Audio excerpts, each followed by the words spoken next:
हमारे देश में एक आरएसएस संगठन है, जिसके 100 वर्ष पूरे होने पर आरएस के जो संस्थापक हैं उन्होंने 100 का सिक्का जो है जारी किया है। 100 रुपये का एक सिक्का जारी किया है, जिसके ऊपर भारत माता की तस्वीर बनाई है।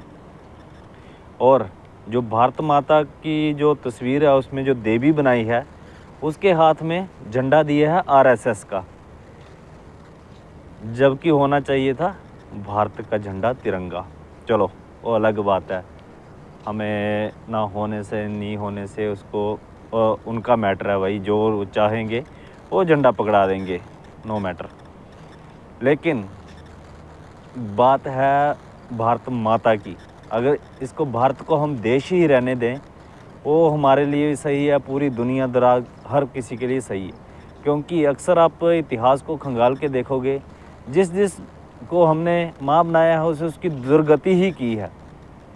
किस तरह से अक्सर ही आप देखते हैं कि हमारे धर्म के लोगों ने गाय को माता बनाया, लेकिन अक्सर ही आप देखोगे ज़्यादातर गाँव की दुर्गति ही हो रही है। लेकिन वहीं पर उसको एक दुधारू पशु, एक सहनशीलता दुधारू पशु रहने दिया जाता, तो हो सकता है बाकी देशों की तरह वो भी एक गाँव की भी हालत जो सुधरी रहती। दूसरी तरफ भारत देश में हम नदियों को माता बनाया, लेकिन आप जितना भी देखोगे ज़्यादातर नदियों में इतना कचरा हमने भरा पड़ा है, इतना उसमें प्लास्टिक की दुनिया भर का गंद भर दिया है कि आप सोच भी नहीं सकते कि धर्म के नाम पर, एक पूजा पाठ के आस्था के नाम पर ही हमने इतना कुछ नदियों में भर दिया है कि आप सोच भी नहीं सकते।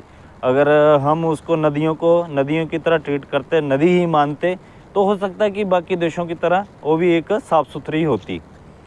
दूसरा, हमने लड़कियों को, देवियों को बिल्कुल उनको मतलब कि नवरात्रों में देखते हैं, देवियां मानते हैं, पूजा पाठ करते हैं उनका, लेकिन उनको एक जस्ट लड़की रहने देते, लड़की की तरह ट्रीट करते, बहन को बहन की तरह, माता को माता की तरह, और लड़की को लड़की की तरह ट्रीट करते, तो हो सकता सही हालत रहती है। अक्सर ही आप देखते हैं नवरात्रे में लड़कियों को पूजा जाता है, और हाल ही बाद में जो दुर्गति होती है आप लोगों के सामने ही है। किसी से भी हमारी जो खबरें हैं वो किसी से छुपी नहीं है। हर रोज़ सोशल मीडिया हर कोई चलाता है, हर रोज़ के हर इंसान के आंखों कानों में हर चीज़, हर न्यूज़, जो हर तरह की न्यूज़ पड़ती रहती है।